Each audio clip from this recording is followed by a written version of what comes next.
The Christian Church is a male-dominated institution. The priests, all male, at the altar represent another man, Christ. Even God is presumed to be of the masculine gender. Women's place is usually in the pews or on the flower roster.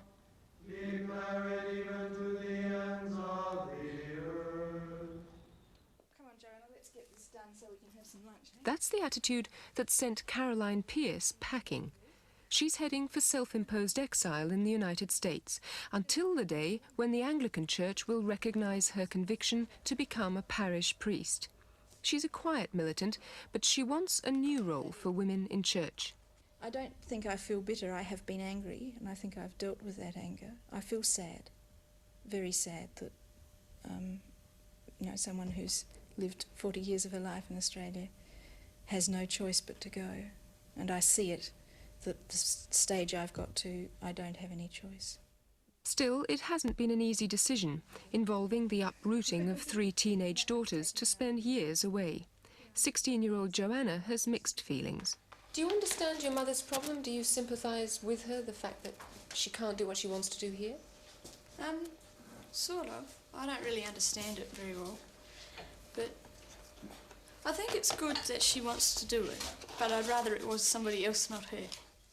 Caroline counts her blessings on other scores, that she, unlike others, is affluent enough to afford the move to a New York theological seminary for the 3-year training for the priesthood, and that her computer engineer husband Bill supports her mission. In fact, when I married my husband, he was the one who was openly declaring that he thought he had a vocation to priesthood, and I think I saw myself as being the rector's wife.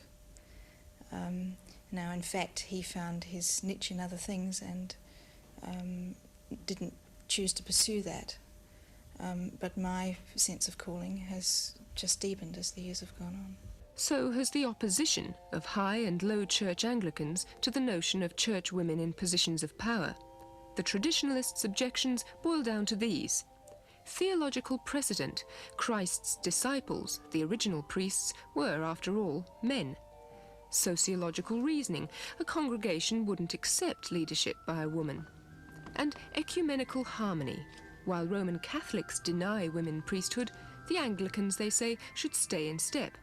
A strange argument when Anglicans are already out of step with fellow Roman Catholics by allowing their men priests to marry. But tradition hangs heavy, and reformists are growing tired of waiting. The silent protests are going public, even if it embarrasses a male ordination ceremony inside.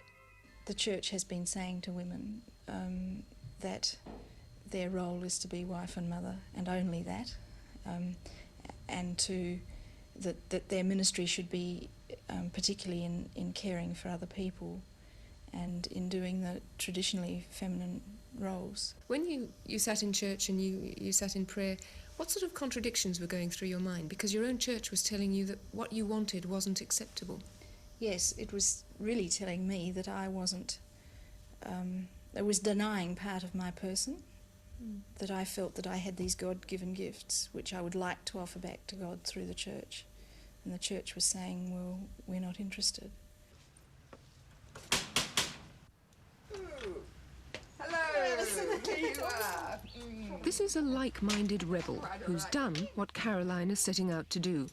Meet the Reverend Alison Cheek, ex-Adelaidean and one of the Philadelphia 11, an historic group of women who became priests 10 years ago when, by gentlemen's agreement, America's Episcopal heads had decided not to ordain women. The bishops who did ordain us were 1 resigned and 2 retired bishops. And some bishops in the House of Bishops in particular did think it was clandestine, although it was a very, very public service with 2,000 people present. Did you suddenly coming into the spotlight, a very controversial public figure, bring your family into much turmoil? Well, I think it was difficult for my family. Just my youngest child, my daughter, was living at home at the time, and my husband, and the others were grown and gone. But there was, painful parts to it all, and I think that was hard on the family. The Reverend Cheek has won the battle for people like Caroline in the States, and there are signs that her exile from Australia will not be too long either. When even the home of Anglican faith in England moves towards ordination of women as deacons or apprentice priests, Australia's critics are likely to be forced to accept female ordination. Next week, the Reverend Cheek will address an Anglican General Conference that doesn't officially accept her priest status, and she'll be pulling no punches. In denying women, the Church is practicing apartheid. Well, it's the same principle, isn't it? Perhaps it is a bit strong in that nobody's physical health is at stake, and because the Church is a voluntary association which one can leave.